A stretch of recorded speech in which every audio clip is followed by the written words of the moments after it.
para pemirsa HTV, kan kita sudah berada di segmen terakhir ini di Ustadz Unjuk pagi ini, dan kita masih membicarakan tema membangun Aceh cerdas bersyariat. Nah ini ada item menyebarkan salam tadi, ya. Satu hal yang disampaikan Rasulullah kepada penduduk Madinah yang menyebut beliau dengan Thala al-Badru alaina adalah sebarluaskan salam. Ya. Nah tentu makna penyebarluasan salam tidak hanya dalam bentuk ucapan salam, Assalamualaikum, Assalamualaikum warahmatullahi, Assalamualaikum warahmatullahi wabarakatuh, tapi adalah menebarkan kenyamanan, ketentraman, kedamaian di dalam masyarakat. Artinya bahwa yang disampaikan oleh seorang guru, seorang pendidik bukan bahasa-bahasa provokatif, nah, tapi bahasa-bahasa edukatif seperti itu. Nah, saya coba ingin menyinggung sedikit berkaitan dengan peran IKAT. Ya. IKAT itu artinya kepanjangan dari Ikatan Alumni Timur Tengah. Keluarga Alumni Timur Tengah. Oke. Apa peran IKAT dalam hal ini, dalam memberikan pemahaman-pemahaman salam yang mencerahkan seperti itu? Bahasa Ketua IKAT. Ketua IKAT. Baik. IKAT adalah Ikatan Alumni, Ikatan Keluarga Alumni Timur Tengah. Oke. Nah, begitu kita dengar Ikatan Alumni Timur Tengah, tentu bayangannya ilmu-ilmunya ya Timur Tengah. Ke Timur Tengah. Ya, oke.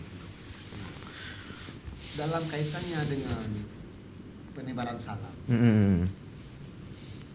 Ini sebenarnya pembahasannya tadi ya, salam berbentuk salam, ucapan salam. Itu jauh dari itu sebenarnya adalah tentu Islam itu agama damai. Salam ini kan Islam. Betul. Agama damai. Apa namanya? Memberikan kedamaian, memberikan kenyamanan. Lewat mana? Lewat kasih sayang, lewat saling hormat menghormati, menghargai sana.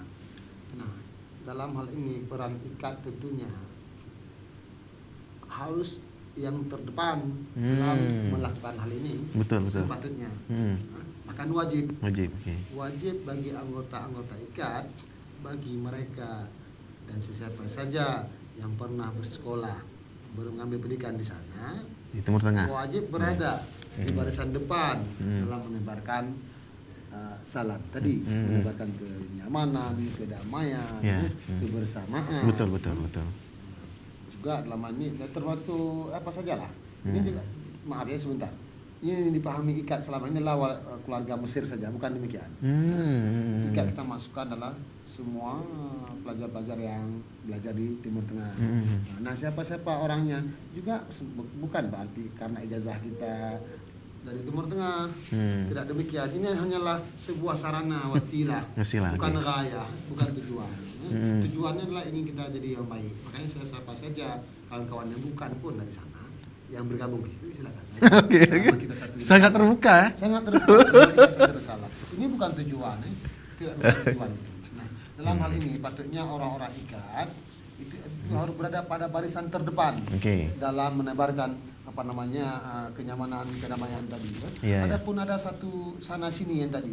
Ini kadang-kadang juga kita perlu pahami lagi, kita perlu balik ke belakang lagi nih. Kita harus membedakan antara mana usul, mana furu', mana yang wajib, mana yang sunnah. Nah, sehingga kita sendiri dapat bijaksana dalam bersikap. Jangan sampai pula anggota IKAT pula yang di depan dalam membuat kekacauan. Ini kacau sekali. Anggota IKAT pula misalnya tidak terbiasa dengan perbedaan. Ini hal-hal yang sangat tak masuk akal. Sepatutnya semakin tinggi dan semakin banyak yang kita baca, kan tentunya tersama rasa toleransi juga semakin besar. Ternyata demikian luas. Kenapa kita paksakan misalnya dengan pikiran kita? Kalau memang kita sudah berkesimpulan bahwa tidak ada manusia yang pasti benar, kullu ahad yu'khad wa yutrak. Semua orang boleh diambil pendapatnya, boleh tidak. Bermaknanya apa? Setiap manusia berpotensi salah. Kalaulah kita demikian, tugas kita hanya menyampaikan pendapat selagi kita punya pendapat.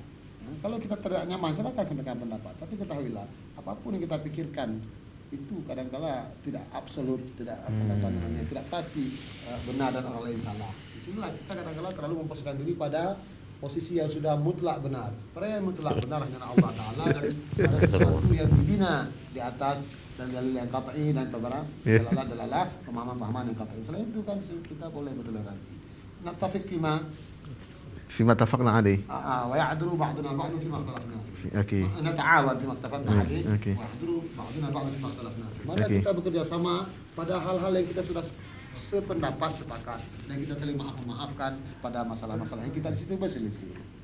Baik, saya teringat dengan ungkapan dari Al-Imam Az-Zahabi dalam kitab Syiarul A'lamin Nubala.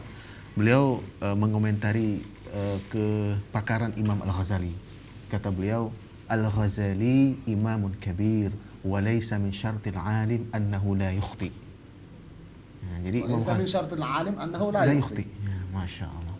Jadi sangat objektif Imam Az-Zahabi. Dia katakan bahwa Imam Ghazali itu imam besar, tapi bukan syarat orang berilmu itu tidak punya salah. Iya, benar. Oke, saya tambahkan lagi. Okey. Ustaz Azanul menambahkan ini ya. Asy-Syaukani menyebutkan innal haqqa la yu'rafu bir-rijal. Bal ar-rijal ya'rafuna bil-haqq. Okey. Sesungguhnya kebenaran itu tak dikenali karena orangnya, tapi dikenali karena benarnya. Pula disampaikan oleh Imam Al-Ghazali sendiri. Katanya arifil haqqa ta'rif rijalahu. Ketahuilah kebenaran itu, insya engkau akan ketahui siapa orang-orang yang benar. Apa yang disampaikan oleh Imam Al-Zahabi tadi, ya sungguh membahagiakan kita, membuat kita senang. Imam Al-Zahabi ini kita kenali juga sebagai murid daripada Imam Ibnu Taimiyah. Betul. Beliau menyampaikan segala kelebihan yang dimiliki oleh Imam Ibnu Taimiyah. Tapi juga beliau tidak menyembunyikan kalau beliau punya kekurangan. Dan kekurangan itu pula tidak menjadikan beliau tidak menghormati Ibnu Taimiyah. Tadi itulah dengan manhaj, dengan prinsip bahwa ya walaysa min syartil alim annahu la yukhti. Bukan satu hal yang wajib bagi seorang yang pandai, orang alim itu tak akan salah. Itu juga sebenarnya itulah kata-kata yang disampaikan oleh Imam Malik ya. Ahad yu'khadhu minhu wa yuraddu alaihi illa sahib hadzal maqam. Semua orang pendapatnya boleh diambil, boleh ditolak kecuali yang dalam kuburan ini. Karena waktu itu Imam Malik mengajar di Masjid Nabawi, ya ditunjukkanlah kepada Rasulullah. Hanya Rasulullah yang maksum. Itu boleh ditolak pendapatnya, boleh diterima tentu lewat manhaj, lewat metode-metode yang ilmiah. Yang mau kita sampaikan adalah bahwa kita boleh-boleh saja pendapat kita diterima, pendapat kita ditolak. Kadang-kadang inilah dalam rangka menerapkan hal ini kita terjadi kekuatan ya. Karena tak tahu tadi yang mana cabang, yang mana akar, terjadi ketekuan. Contohnya lagi, ketika ini contoh terapan yang kita kadang-kadang tidak tulus, kita tidak objektif dalam menyikapinya.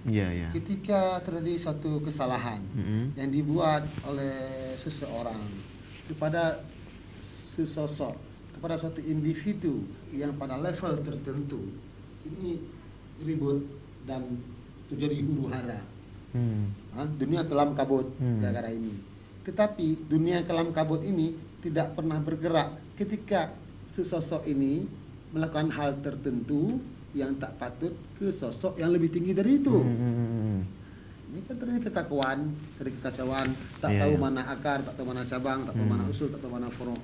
Dalam hal inilah makanya kita perlu mencerdaskan. Inilah tadi Tuku Hasan yang ingin kita sampaikan adalah misalnya melakukan itu baik, lalu kita lakukan itu, yaitu satu hal yang baik. Tapi adakah dalam rangka ingin kita menjadi manusia pintar bersyariat, jika hal itu kita lakukan itu akan baik, itu hal ini, salat duha atau apalagi itu semuanya itu hal baik, semua itu baik. Kadang-kadang dalam hal-hal tertentu tidak akan menjadikan kita lebih baik kalau kita lakukan pada saat itu. Bagi saya malah Ustaz Azanul seperti anak-anak siswa tadi, kalau menurut saya tidak usahlah terlalu diperpadatkan lagi dari kegiatan-kegiatan ya memang baik, akan tetapi juga memberikan kesempatan kepada mereka bernafas juga baik. Ini masalahnya. Kita seakan-akan satu hal yang baik kan. Anak punya masa untuk dia menghirup udara, untuk dia bercengkrama dengan sesama. Bukan hal yang baik, seakan-akan sia-sia. Saya pikir tidak ada yang sia-sia. Okey. Baik, ini ada ungkapan dari Al-Imam Ibnu Hajar Al-Asqalani dalam kitab Fathul Bari ya. Beliau katakan Ini kaitan dengan al-usul qabla al-furu' juga ya. Kata beliau, man syaghalahu al-fardu 'anil nafli fahuwa ma'dzur. Wa man syaghalahu an-naflu 'anil fardhi fahuwa maghrur. Jadi siapa saja yang sibuk dengan mengerjakan yang wajib sehingga lupa mengerjakan yang sunat, itulah orang-orang yang dimaafkan. Tapi orang-orang yang sibuk mengerjakan yang sunat sehingga lupa dengan fardu, maka itulah orang yang tertipu, Sombong. maghrur gitu ya. Nah, ini bagaimana cara kita nih Tengku Hasan ya untuk mengutamakan yang wajib dulu nih kepada anak-anak didik kita, terutama sekali kalau untuk persoalan sholat yang 5 waktu misalnya, mengharuskan mengerjakannya di masjid atau di musola dan seterusnya, itu lebih diutamakan daripada yang sunat-sunat. Fadhal. Berhubungan dengan ibadah, ya kan? Berhubungan dengan ibadah. Nah, jadi kita gini, jangan kita artinya kita sekarang beribadah itu hanya di Ka'bah. Oke. Kayak gitu kan, di Ka'bah, bukan Ka'bah di masjid kan. Jadi ibadah juga bagaimana kita memikirkan pendidikan berhubungan dengan sains, teknologi, ya kan? Teknologi kemudian. Jadi saya bilang dua-duanya ada ikatan. Betul. Kedua-duanya. Jadi jangan seperti yang dikatakan oleh Al-Ghazali ya, saya baca kepada Imam Al-Ghazali. Jadi artinya ibadah itu artinya bukan asyik aja di Ka'bah selalu atau di masjid selalu sehingga lupa kan, lupa ekonomi, lupa sains, lupa teknologi sehingga kita ketinggalan. Nah, mungkin nih kalau yang berhubungan dengan artinya bagaimana kita mewajibkan, artinya kita lebih depankan kewajiban, kan? Nah, ini tentu harus ada peran di sini, terutama peran keluarga. Ini kan mesti ya, pada itu di sekolah gitu kan. Di sini peran keluarga. Arti peran keluarga, ya bapak dulu lah ke sekolah, ke masjid. Kalau tidak ada, kalau misalnya bapak ke masjid, kayak keadaan jadi langsung bapak. Kan? Jadi peran keluarga, kemudian baru ada peran-peran di situlah. Nah, makanya saya bilang jangan artinya beribadah itu hanya di Ka'bah. Ini sangat penting. Jadi kita juga memikirkan apa itu ke depan kan, ekonomi segala macam. Ada item berikutnya dari Syekh Jum'ah Amin Abdul Aziz, beliau katakan at-ta'lif qabla ta'rif. Tapi itu ada urutan-urutannya ya. Jadi setelah al-qudwah qabla da'wah, baru at-ta'lif qabla ta'rif. Jadi menjinakkan hatinya, melembutkan hatinya sebelum mengenalkannya ajaran Islam. Itu bagaimana nih penjelasannya Tengku Nazwardi? Jadi sebelum kita menyampaikan ajaran Islam lebih banyak kepada seseorang, kita lembutkan hatinya dulu gitu ya. Idza iftatahal al-qulub ya, iftatahal juyub gitu kira-kira. Ini bahagian daripada metode dakwah. Iya. Ini kan bahagian daripada kita kalau bahasa pasar menjual barang. Bagaimana orang membeli barang kita, dekat saja ke kedai kita. Oke. Bagaimana orang boleh dekat ke kedai kita kalau kita tidak ramah? Iya. Kira-kira demikian. Ya, tentu sepatutnya ustaz-ustaz itulah penebar senyuman, penebar tentram jiwa ketemu para ustaz. Malah orang begitu tengok ustaz langsung terbayang manusia killer. Nah, inilah yang terjadi. Ini maaf sajalah. Kita tidak dapat pungkiri dengan segala hormat kita kepada para guru kita. Ada sebahagian kita bahkan pulang dari Timur Tengah juga oleh karena sikap-sikap tertentu, oleh karena alam yang mendidik kita, kadang-kadang kita terlupa untuk menjadi diri dari bahagian daripada masyarakat tersebut. Nah, sehingga dikenali kita sebagai killer lah, kurang ramah lah atau apalah. Nah, mungkin kita perlu memang selalu tersenyum, selalu ramah tamah, selalu memberikan kedamaian. Jangan sampai malah beringas ya. Nah, kalau kita tengok di Aceh ini kan oleh karena cuaca juga kita semua muka kita ini muka kusam begitu kita melihat orang kita menjadi takut. Nah, keramah tamahan, senyuman, itulah tebarkan salam juga tadi kan, kedamaian. Bak jalan kalau subhanallah kan. Bukan di mana-mana lah, ini terlalu panjang pembicaraan ini sebenarnya. Kita ini beringas seperti dalam hutan sudah. Sementara tugas kita adalah menebarkan kedamaian. Para pemirsa CTV Allah muliakan, sebenarnya masih banyak hal yang perlu disampaikan, tapi karena melihat waktu yang sudah habis, insyaallah dengan kesempatan kita juga akan menyampaikan tema-tema yang berbeda. Terima kasih kepada Tengku Nazwardi, Mama sama-sama Al-Magister, dan juga kepada Tengku Hasanuddin Al-Magister. dan juga kepada pemirsa CTV dimanapun anda berada. Kita tutup dengan doa kafaratul majlis. Subhanakallahumma wa bihamdika asyhadu an la ilaha illa anta astaghfiruka wa atubu ilaik. Assalamualaikum warahmatullahi wabarakatuh. Waalaikumsalam warahmatullahi wabarakatuh.